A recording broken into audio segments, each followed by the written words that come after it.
Chapter 3 Budra, Norway, AD 837. The night seemed to last forever. Gudro reveled in it, for without the dreaded sun he could walk the frozen earth unimpeded. He stood upon the crest of the snowy hill, looking down upon the fjord below. The ship was moored in the shallows, but this far north the men were forced to break the ice around the vessel almost constantly to keep it from being locked in. It would not do for them to be trapped here after all this time, after working so hard and killing so many to discover the secrets of this particular fjord. The world was night and ice. The half-dozen men he had brought with him into the land carried torches, which guttered in the chill winds with the shuddering of the men. Even beneath their heavy clothes and their mail, the men were cold. Gudro did not feel it. Where the breath of the others plumed the air around their heads, Gudro had no breath to give. "We go," he announced. They obeyed in silence, these Viking warriors. Though they were merely human, he knew that they would persevere. Once he had been one of them. Now they were together again, following him in the promise of power undreamed of, for the secrets of the gods. The men he had chosen to accompany him did not balk at the job set out for them. Those left behind on the ship were another thing entirely. Despite Gudro's nature, they had accepted him as simply another form of berserker. In battle, they had no leader who was his equal, none as skilled or as bloodthirsty. But if they knew their purpose in this expedition, they would have killed him themselves. "Come," he grunted to the others. "The wealth of the gods shall be ours." He sat along the ridge overlooking the fjord, oblivious to the wind. His axe hung at his right side and his sword at the left. His long black hair flowed over his shoulders and his beard was stiff with ice.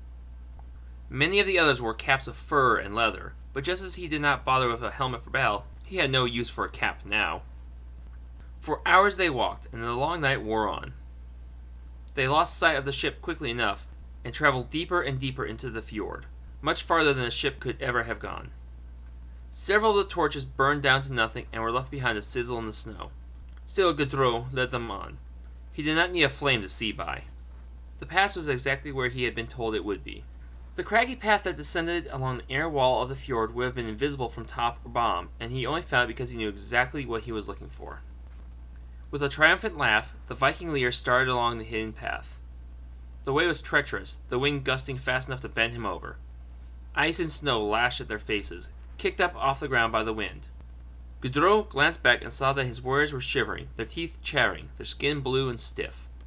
The path in the fjord wall was so narrow in some places that they had to stand with their backs to the jagged stone and hold on with each gust of wind to be sure they were not dashed upon the rocks below, or tossed into the icy fjord at the base of the wall. But still they kept on, all for the sake of plunder. It was only when they came upon the cave entrance that they hesitated. The opening in the wall was narrow and shallow, and only by stepping into it was it possible to see the cave did not stop half a dozen feet in. That was illusion. Rather, it turned. After which, it widened, and became a tunnel large enough for two large men to walk abreast. His warriors, Vikings all, savage men with a taste for rape and riches and fire, paused at the opening of the cave, fear etched on their faces. The man in front, a huge red-bearded man called Stig, seemed most reluctant of all. "Come on, you fools, out of the wind," Gudro assailed them. "You knew where I was taking you. It is too late to stay behind with the others." Stig's gaze hardened. "It is one thing to hear of it and another to see it," he said. "I am not certain I have ever believed in the gods. But if this is here, then the other things you said might be true." "They are true. Woden will destroy us," Stig countered, still unwilling to go any farther into the cave. With a snarl, Gudro changed. Ridges erupted across his forehead and nose, and fangs sprouted from his mouth. He reached for Stig, hauled the man to him with impossible strength, and yanked his chin back to reach his throat with such ferocity that the human's neck broke with a grinding of bone. He tore a chunk of flesh away and drank the blood that gouted from the wound, even as the other warriors looked on. The warm ichor splashed his face. Gudro knocked Stig's cap away and held him by the hair. His legs were still kicking, limbs still twitching. "Drink with me! All of you! Anyone who does not drink dies the same way. Then we enter the tomb of the old gods, and we take whatever we find. I know not if any others lie here, But I've been told that Freya's bones lie within, and her magics as well. Who told you thus? Demanded Jarl, the one he trusted the most among them. The one who killed her and laid her here, Gudro told him. Jarl drank, so did the others. Together they entered, in search of the bones of the goddess Freya and a great deal more besides.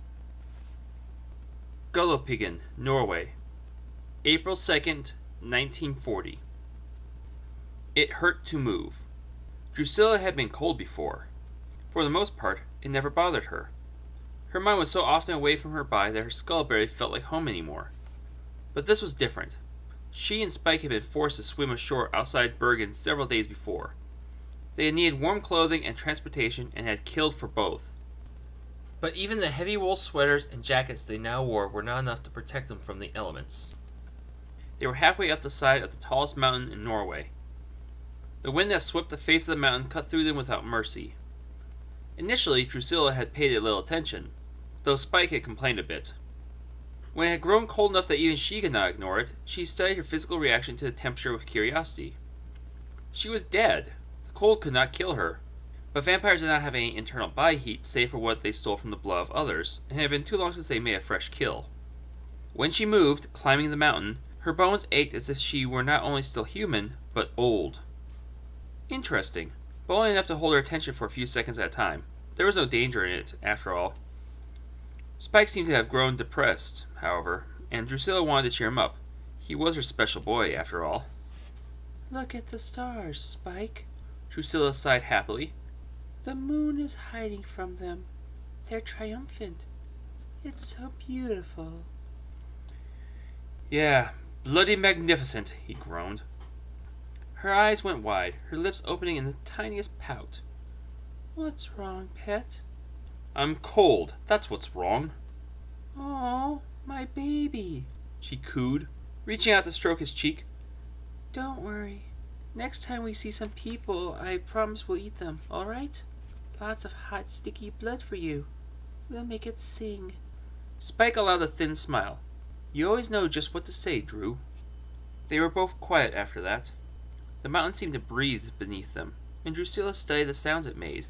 The way the snow shushed beneath her boots, and the secrets the wind told as it caressed the peak above.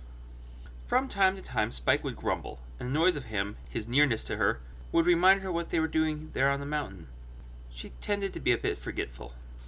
Her anniversary. 80 years as a vampire.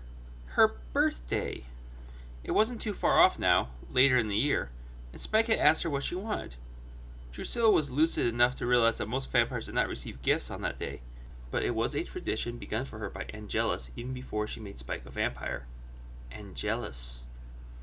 He always wanted to celebrate her rebirth to the darkness, and would shower her with special things. All the rest of the year she had whatever she wanted, the finest gowns, the most sparkling baubles. But her birthday, that was different. Then Angelus would give her something completely unique, one of a kind in the world. A painting, a sculpture, an object of power. Once upon a time, he had given her Rasputin's eye, magically preserved. With it she could control the will of any living creature, truly one of a kind. A piece of history, and of powerful sorcery. Dear Angelus had not even been angry with her when she had given it back to Rasputin. The demon had simply been too pitiful for her to say no, and quite sweet in his way. Angelus, even after he had decided she would not be so reliant upon him, and had brought Spike to her, a young wild man to feast upon, and to make her lover, Angelus would never forget her birthday. Spike bristled at the attentions Angelus gave her, and got unique trinkets for her as well. Angelus would disappear for months, sometimes longer, but he would never forget her birthday. Until the first time he did. After that he never remembered again. Drusilla did not know what year that was or how long it had been, for it was all quite fresh in her mind, and she had never been very good at keeping track of time. After Angelus had abandoned them, Spike continued the tradition. Always something special, something unique. Perhaps he did not even realize it, or perhaps he merely pretended he did not. But Spike was competing with the shadow of Angelus's memory. When it came to what Spike thought was a milestone, the 50th, 60th, 70th anniversary of her blood-drenched nativity, his gift would be even more magnificent. But this was the first time Drusilla had thought of something she wanted. The first time ever she knew what to ask for. Ages ago, when she had first heard of Freya's strand, the necklace of the Breezings, She had been told that would allow whoever wore to take on the appearance of anyone, powerful glamour to change one's face at will, a giddy little game to play, and a useful tool if one had enemies.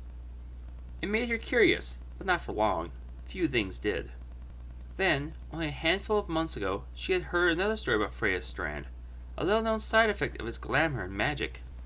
If the one wearing it was a vampire, she would be able to see her own reflection as long as she had it on. The reflection of her own face, or whatever guise she might use the necklace's power to adopt. Sometimes Drusilla forgot she was really there, a tangible creature and not some ghost of a memory, drifting about the world, only observing. That was one of the reasons she loved Spike so much. He was her anchor, kept her rooted, stopped her from drifting away forever. When they made love and they hurt each other, it made her feel like flesh. But seeing herself again. In the 80 years since Drusilla had been a vampire, she had forgotten what her face looked like. If she could see her reflection, it would help her feel more real, less like a whisper. Whispers. Drusilla frowned, then glanced around curiously. They were not alone up there in the snow and the frozen wind. There were whispers all around, and they drew her attention now. She listened with growing wonder, though also with a bit of sadness. They were grim whispers, and she was drawn to them, wrapped up in them and carried off just a bit. The stars were dead by now, but their light reached her, there on the mountain, just as the sound of those whispers reached her, though the whisperers themselves were as extinct as the stars.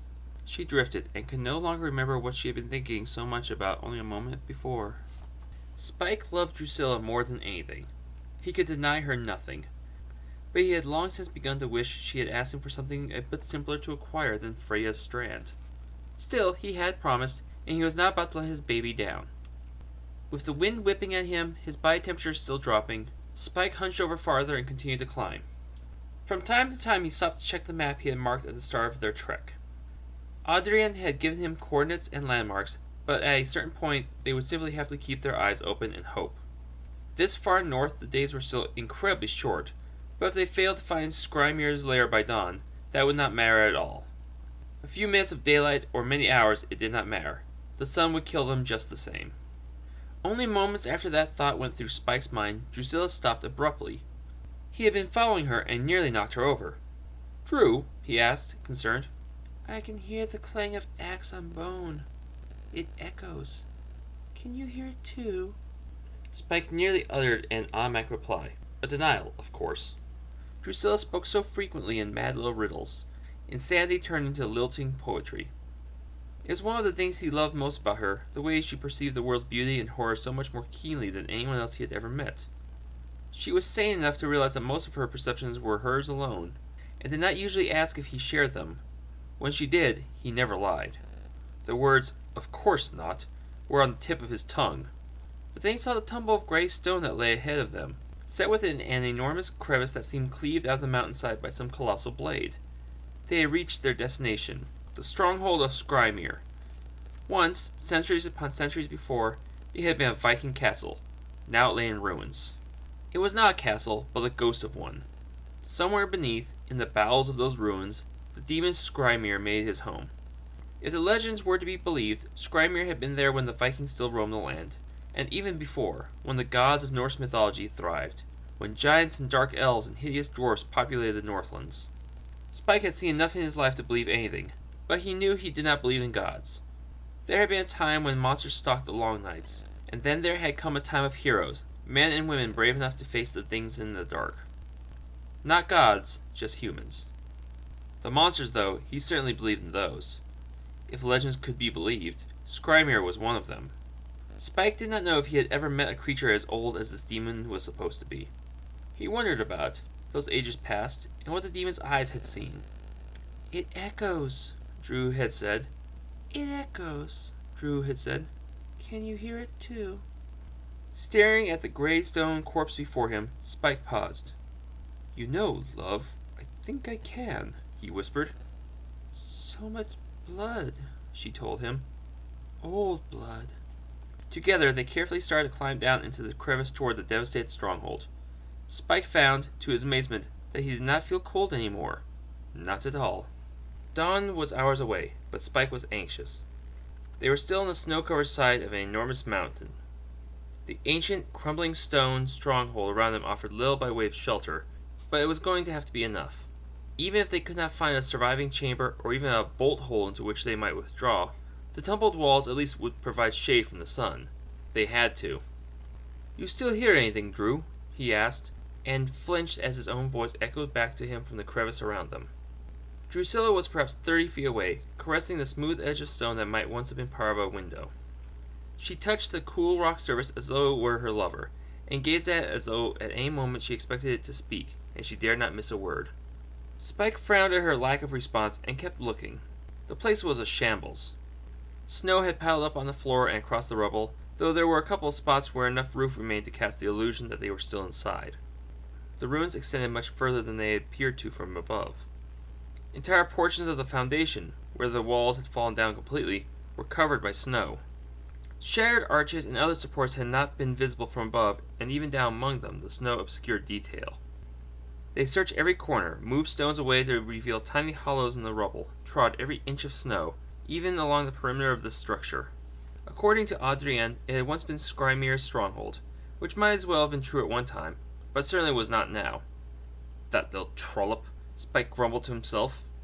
He wished he hadn't dusted her so he could go back and hurt her first. "Spike?" Drusilla was out in the snow, meandering among the portion of the stronghold that had been completely leveled. He realized she must have heard him speak. Frustrated, he realized that it would do neither of them any good to dwell on it. "Nothing, Poodle," he called. The wind had picked up, and snow was whisked right through even the standing portions of the structure. It swirled and eddied inside, where the breezes fought for supremacy. Spike looked around again. He had noted several spots where they might hide themselves away during the day. Nothing substantial, but enough. As he examined them, he concluded that the best was a spot between an extant stretch of wall and a fallen stone column. There was a strip of roof above the spot still. They would be forced to move several times during the day, more than likely, but at least they would not fry. Spike shuddered with the wind.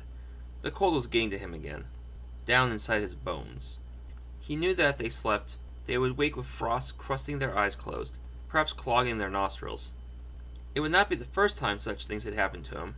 Just to open their eyes, they might have to build a fire to thaw out. Where they would get the wood was another concern entirely. He had flint and matches and other things small enough to stick inside his pockets. Cigarettes and a battered metal lighter. But lugging firewood up a mountainside, he had expected that the ruins of a stronghold would contain some wood, but all he had seen so far was stone and snow. "Spike!" He turned, frowning. There was a strange tone in her voice, even for Drew. In retrospect, he thought it had also been there the first time she had called out for him. A kind of darkness swept over him, thicker than the night that surrounded them. Something touched him in the depths of his demon soul. It was an uncommon presence, but he recognized it. Fear. Drew might be alarmed, even frightened for him. In her own cold, dead heart, though, there was no fear. Yet now there was something in her voice which quavered with something near it. Perhaps not fear. He thought he could place it now, that tone. It was dread. Spike ran. He tripped over some rubble beneath the snow and stumbled, went down hard. His left knee banged into something and he cursed loudly. But he ignored his pain and pulled himself up on the edge of a large chunk of stone that looked as though it had once been a statue. With growing alarm, he rushed out past the wall, beyond the limits of the stronghold's original foundation. The sky was lightening to the east. Dawn was not more than half an hour off, but for once he was not thinking about the sun, only of Drew. He saw her, and came to a sudden stop up to his calves in snow where it had blown and drifted deeper. Drusilla was about 20 feet away, sitting in the snow. Her legs were thrust out from her at odd angles as though she were a marionette dropped there by its owner. Her head hung down and to one side, completing the image. She was silent and unmoving, and Spike's mind concocted any number of horrible things that might have happened to her. Then she moved. Her raven hair had been across her face like a veil, but now that she looked up, it fell away to reveal her vampiric features beneath. Even with the brief distance between them, her eyes seemed to glow yellow, which Spike guessed was only reflected moonlight. Her face proved it. She would not have shifted her appearance unless she felt threatened somehow. "Drew, what is it, love? What's happened?" he asked, still moving toward her. Spike fell on his knees in the snow before her. "What's got under your skin?" Spike touched her cheek. Her flesh seemed even more like marble than ever, cold and pale. Snow blew across her face. Drusilla tilted her head to one side and ran her tongue over her fangs as she regarded him. "We are not alone." Simple as that, Spike blinked, looked at her. Is it Skrymir? He asked. You figured out where he is? I don't think so. Do you remember when we slept in the morgue of all the pretty children, with their bows and their naughty faces, and their cold, cold blood? She asked, utterly sincere. They're here with us now, dancing on the snow, waiting for the mountain to fall. That was in Chicago, Drew. Right before the World's Fair. Half a world away, Spike told her, and stood up again. Drusilla was all right, but she had clearly sensed something. Not the ghosts of slaughtered children, certainly, but something cold and slow and cruel. They don't want us here, Drusilla said, her voice certain. Then it changed. She stood and went to him, her face smooth and lovely again, her eyes wide, her voice like a little girl's. Let's taunt them, Spike. Oh, can we? Let's tell them we're having a party and they're not invited. Tea and scones. Is it all right? Spike turned slowly, his boots cutting through the snow.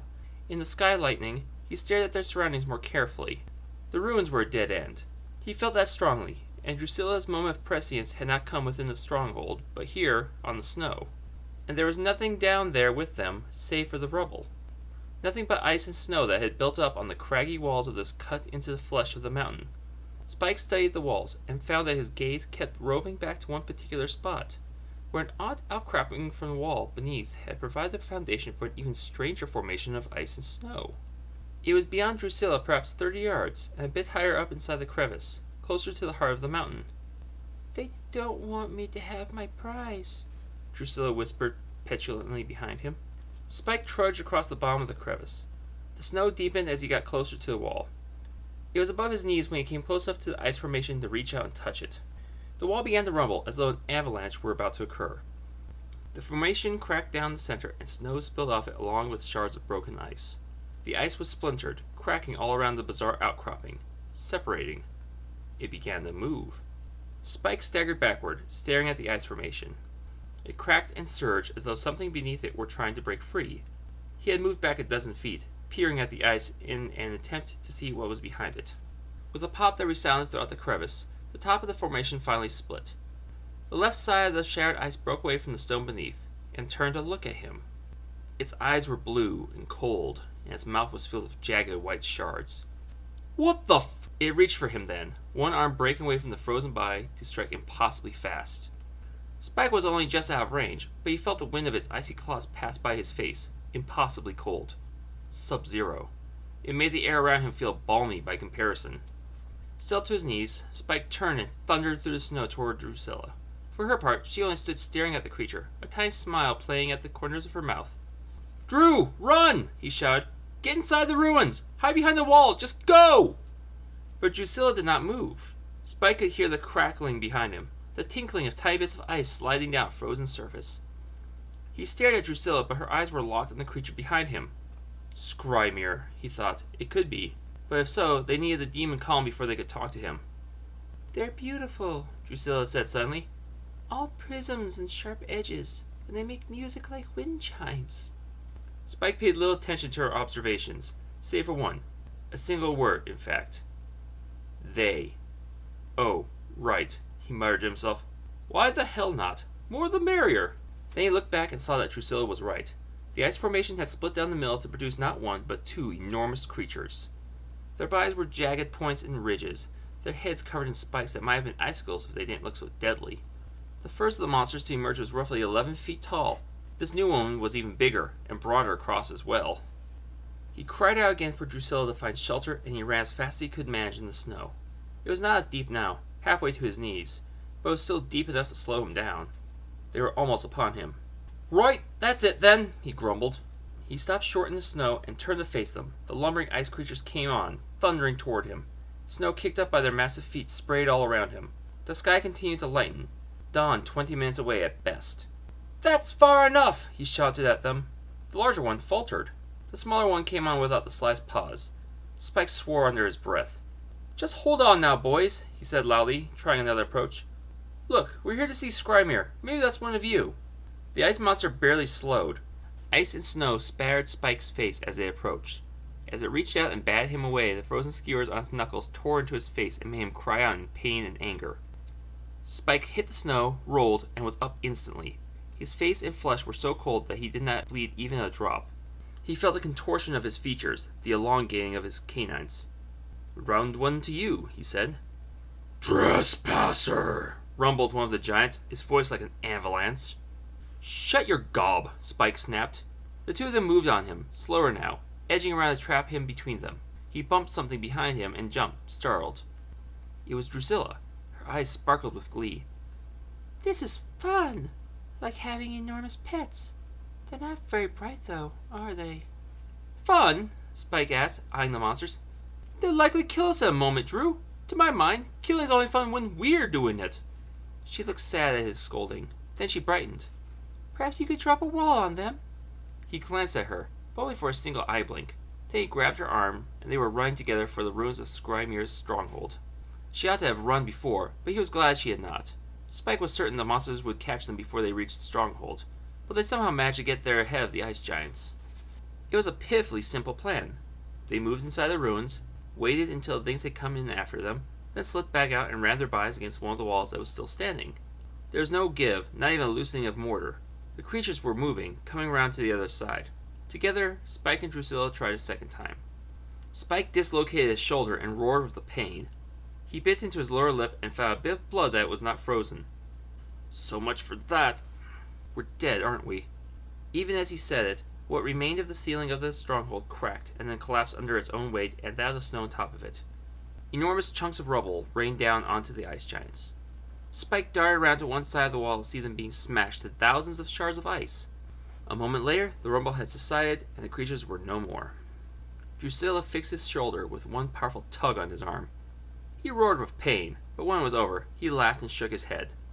Spike grinned, face transforming once more, becoming as close to human as he would ever appear. He turned to Drew, pulling her to him, and put his hands on her body, rough as she liked it. With a deep kiss, he explored her mouth and found surprising warmth there. When he pulled back, she watched him with mischief dancing in her eyes. "In the snow," she whispered, her chest rising and falling in an aroused imitation of life. With a laugh, filled with exhilaration from the luck of their survival, Spike nipped her lower lip. "I am your humble servant, milady," he growled. Spike pressed his forehead against Drusilla's, grinning. Then he frowned thoughtfully and glanced over the shattered remains of the creatures. "Any idea what those things were, then?" "They were frost demons." The response came from behind him. Spike whirled, ready for a fight. "You seek Skrymyr?" the demon said. "I am he." If Spike had not seen Skrymyr move or speak, he would have thought the demon a statue or some kind of sculpture in ice. Jagged shards of ice hung down from his arms and long talons. When he opened his mouth, it appeared that Skrymyr's teeth were also ice. A ragged, frosty formation suggested hair and pointed ears. Green energy like fire crackled around his eyes. Long wings fluttered behind him, somehow without cracking their icy coating. With the lightening of the horizon signifying the approaching dawn, he could see that there was color beneath the ice, but unfocused and changing as if he were looking at the demon through a faceted window or fishbowl. "Ooh, Spike, look at him. He's all sparkly," Drusilla cooed. Spike ignored her, though she was right. The effect of the light reflecting upon the ice-coating Skrymyr made him appear almost to be an enormous gargoyle carved of diamond. The demon crouched on frozen hooves before an opening in the wall of the crevice that must have been the entrance to his lair and watched them expectantly. "Well," Skrymyr asked, his voice deep and resonant, "surely you did not come all this way to admire my grandeur." Sarcasm. Spike liked him already. Might have to kill him, of course, but liked him just the same. "Grandeur? Is that what you call it?" he prodded. "Look like a bloody ugly snowman, you ask me. So you're him, eh? Truth is, I was half convinced you were just a myth." Drusilla's eyes were wide, watching Skrymyr, as she slipped up next to Spike. He casually put an arm around her waist.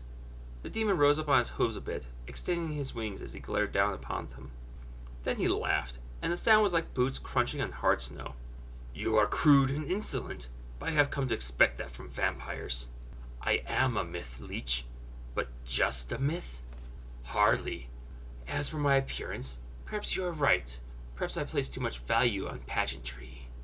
With a sudden crackle and a cry of delight from Drusilla, Skrymyr shuddered and transformed. Large shards split out from his huge form like splinters calving from an iceberg. His frozen wings shattered. Mere seconds after he had begun, he stood before them, entirely new. Where previously he had the aspect of a huge gargoyle, he looked now almost like a man, but taller and thinner, and yet still with that covering of eyes that only hinted at the color beneath. But that color churned and swirled like smoke or flowing mercury. Spike would not say it, but he was startled. Whatever sort of demon Skrymir was, it was nothing Spike had seen before. "Nice trick," Spike drawled. "A little surprised you know how to speak English, actually." Unmindful of the sun crawling ever nearer the horizon and their obvious need to hurry, he took a cigarette out and lit it. Skrymir walked toward them, eyes on Drusilla now, taking her measure and quite obviously appreciating what he saw. "I know a great many things that would surprise you, Spike," the demon said, almost sneering. He reached out with his frozen talons and brushed Drusilla's hair away from her face. "And you must be Drusilla, as lovely as I have heard." Drusilla made a tiny noise of pleasure in her throat. "Aren't you something?" she whispered. "I saw a little boy frozen in ice once, eyes staring up from under the lake. His tiny arm broke when I pulled him out, and his skin was blue. I gave him a lick. Vanilla ice cream with fear sprinkled on top. I can still taste him." "What an intriguing thought," Skrymir said. Spike bristled, stepping between them.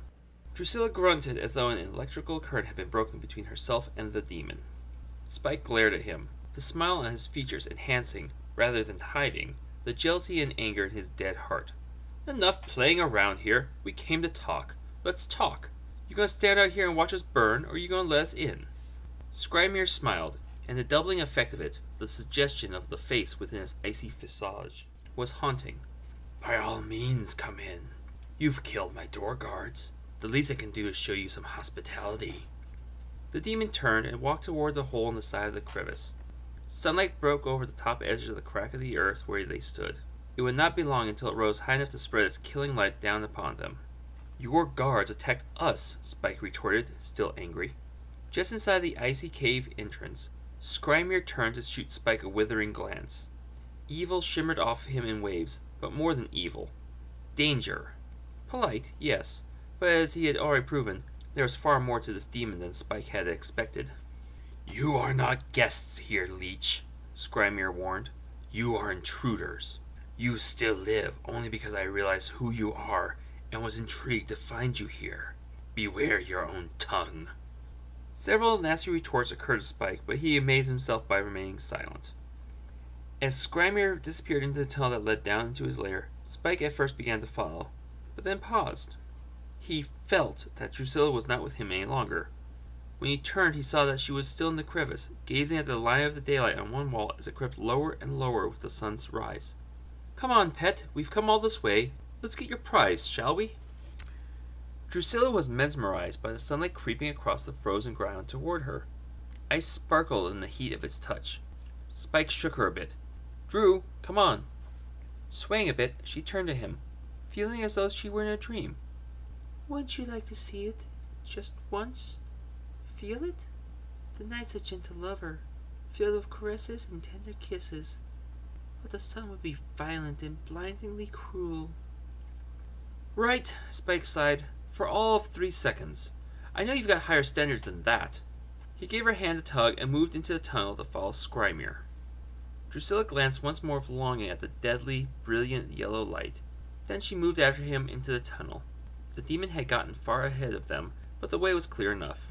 The tunnel turned down and to the left, and just as the slope became precipitous, there were stairs hewn from the bedrock of the mountain. Torches burned in sconces on either side of the tunnel. 40 steps down, and the tunnel turned again and became a wide landing. It was a junction of some kind, with passages stretching out on either side of them as well as ahead. Spike grunted angrily. "Bloody hell, invite us in and leave us to find—" He was interrupted by the sound of metal clanking against metal, off to their right.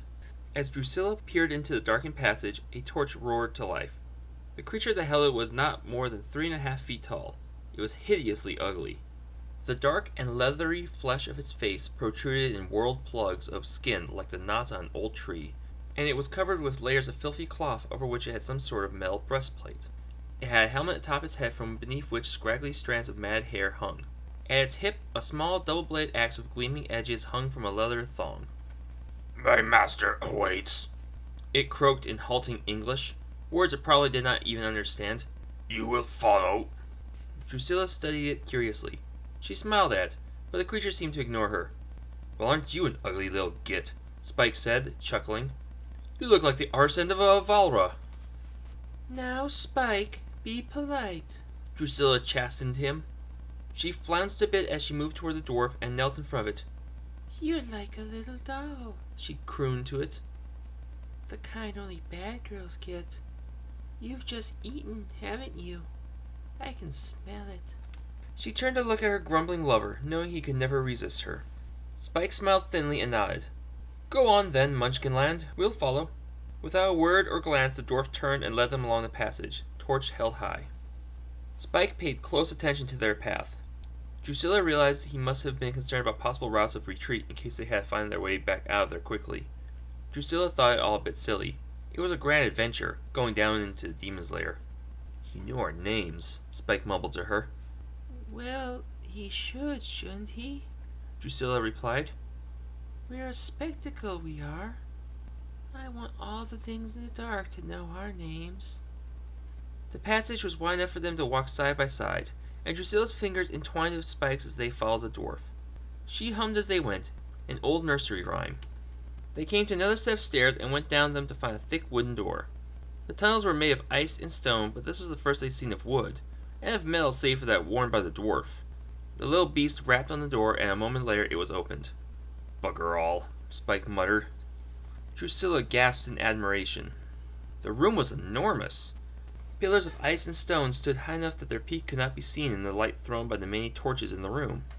At its center stood an ornately carved wooden chair on a dais, around which were the skulls of humans and other things. Skrymir sat there, an impatient expression upon his face, talons tapping on the arm of the chair. What appeared to be a griffin lounged beside the dais, tethered by a chain so unimaginably thin it seemed ridiculous. Dozens of creatures languished on pillows on the floor of the chamber, drinking from iron cups and eating from platters of fruit and cheese, bread and meat. Some of them were eating what appeared to be human viscera. Drusilla confirmed the thought with a single whiff of the aromas in the room, and she spotted the source on the far edge of the room. 5 round, thin iron cages, each with a human inside. 2 were recently dead, but the other 3 were alive, strips of flesh torn off their bodies. 1 had been blinded, eyes gouged from their sockets. None could speak, since their tongues had been removed. There was a 6th cage, much larger than the others.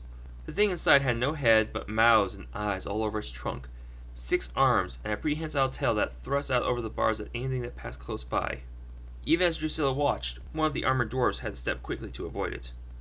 The dwarves were the guards, that much was clear. The creatures on the floor, demons, monsters, whatever, were apparently guests. The servers who meandered about with platters and cups and who carved flesh off the writhing, caged humans were also new to her. They were tall and thin, humanoid but not at all human. Their flesh was almost green, their eyes wide and completely black. No pupil, no iris, just black. They appeared harmless, or she thought so until one of them smiled at her, lips curling back and back so she could see the rows of impossibly long teeth that seemed to grow as she watched. Drusilla smiled back. The creature was beautiful. Then she turned to Skrymir. Lovely what you've done with the place, she said pleasantly. You've got a nice setup here, no doubt about it, Spike agreed. Got your friends over too, which is nice and sociable. They must be dedicated to come all the way up the bloody mountainside for a visit. Skrymir laughed. They live here, vampire. I have other agents, all around the world, but these friends of mine are always here. Vampire? Drusilla said, echoing the demon and lingering on the word. Leech. I notice you don't have any of us about Skrymir. From your tone, I'd almost believe you don't care much for our kind, which wouldn't be very nice at all. You have your uses, Skrymir replied. I think we'll find out what yours are. Both of you. I presume you've come here for a reason. You want something of me. Course not, Spike grunted. We climbed a bloody mountain to pay a social call. We're big on myths, Drew and I. Scholars we are. Skrymir regarded them both coolly. I promised my baby a little prize for her birthday, see? A trinket, a token of my affections, like. She never asks for anything, but she asks for this, and I'm determined she's to have it. The necklace of the Breezings. Skrymir flinched, surprised. Drusilla was pleased to see the creature startled for once. See how my baby loves me? Swaying a bit and gazing at Skrymir from beneath her long lashes. Then she turned her back on him, leaving the business to her man, and began to walk about the room, whispering greetings to some of the guards and servants, particularly to the animals. Freya's strand, Skrymir said appreciatively. You two are nothing if not ambitious. And what? You plan to steal it from me, perhaps? Kill you for it, maybe, Spike agreed. Maybe not. I was hoping we could work something out. Maybe there's something we can do for you. Perhaps, Skrymir replied, a kind of hush to his voice. The demon stood up and stepped off the dais. Drusilla stood staring into the cage with the blinded man, her head tilted to one side as she studied him. I think he sees me, she whispered. Skrymir slipped up behind her and reached out to touch her hair again with an icy hand. With a deep frown, she turned to regard him. Her mouth twisted into an angry pout. Beyond the demon, she saw Spike's features twist and reform into the face of the vampire. He started for Skrymir, but two of the dwarf guards nearest him reached for their axes at their sides. Skrymir's talons touched Drusilla's cheek. Her hand whipped up faster than the eye could follow. With a snarl, she twisted those frozen digits and they snapped off in her grasp. Skrymir grunted, but Drusilla did not stop there. With a growing snarl that built from deep within her chest, she drove him back and back until he slammed against the largest cage, the one with the six-armed demon in it. Ice shavings, Skrymir's flesh, scraped raw and fell to the ground. You took liberties, my Poncy boy, Drew scolded. It was naughty of you to leave us back there in the dark. Rude. I simply cannot abide rudeness. The dwarves began to move in. One of the thin, needle-mouthed servers dropped a platter and started for her as well. Drew saw Spike grab the nearest dwarf and snap his neck with a single twist, then pick up the dirty beast's axe. Drusilla's nails cracked the ice at Skrymir's throat. The demon in the cage roared and its tail whipped out between the bars and wrapped around Skrymir, who had started to shudder. She had been offended and now she would be appeased. Drew, back off! Spike suddenly yelled, voice thick with concern for her. She glanced up and saw him bear the small axe in the back of another dwarf's head. It cut right through the helmet and pulled out without any resistance at all, the sharpest blade she had ever seen. Spike called out to her again, but Drew only frowned more deeply. The ice seemed to appear from nowhere as it formed from the very air itself, and yet at the same time it nearly bubbled off Skrymir's body, enveloping Drusilla so quickly that the frown was frozen on her face. Skrymir dug the regrown talons of his once injured hand into the demon's tail that was wrapped around him and ripped it off. The thing screamed from all of its mouths, a savage sound of agony that deafened all those in the room. Skrymir only laughed while Drusilla stood frozen in a block of ice. You bloody bastard! Spike roared and charged. A dwarf tried to block his way and Spike kicked it in the head. One of the servers flashed its rows of teeth at him. Spike swung an axe sideways into his open mouth and lopped off the top of its head. Then Skrymir was before him. Spike raised both blades. Don't be an idiot, the demon whispered, the menace back in its voice. She's in no danger. Spike hesitated. She hurt me, Skrymir continued. She's lucky I did not kill her. I could have done so, quite easily, I assure you. Why didn't you? Spike demanded, still in battle stance, blades at the ready. Skrymir reached out and touched the ice surrounding Drusilla. With the cracking sound it had made earlier, the ice began to fall away. The demon shuddered as it returned to him, built upon him so that the humanoid appearance he had briefly worn was gone, and the frozen, winged, hooved gargoyle they had first seen had returned. This close, Spike saw that he was well over 8 feet tall. The greenish mist within his frigid form spread out through the demon's icy form, filling it, and Spike wondered if that little bit of smoke, the gas that had leaked out when Drusilla had snapped off his fingers, if that was the real demon. With the ice removed from around her, Drusilla collapsed into Spike's arms. She leaned against him, eyes pained and angry, mouth twisted into a petulant grimace. You saw what he did, Spike. Why is he still alive? Spike ignored her. I'm waiting for an answer, he told the demon. Skrymir's hooves clacked on the stone floor. He waved a hand and servers moved in to drag away the dead. The revelers on the floor had paused to watch the melee, but by now they had already gone back to their indulgence. You said it yourself, the demon rumbled. Maybe there's something you can do for me. Though I warn you, Freya's strand is priceless. An arcane artifact older than man, and one of a kind. I will ask a great deal from you in exchange for it. Spike smiled. Name it, old man. Not a thing in the world I wouldn't do for my baby. At that, Drusilla's pout disappeared, and she nuzzled her face against his neck, nipping the flesh there just as he liked it. Skrymir began to speak, explaining to the vampires what he would require of them in exchange for the necklace of the breezings. The more he talked, the better Spike liked it. All in all, it sounded like fun. Hell, if he'd thought of it first, he would have done it all for free.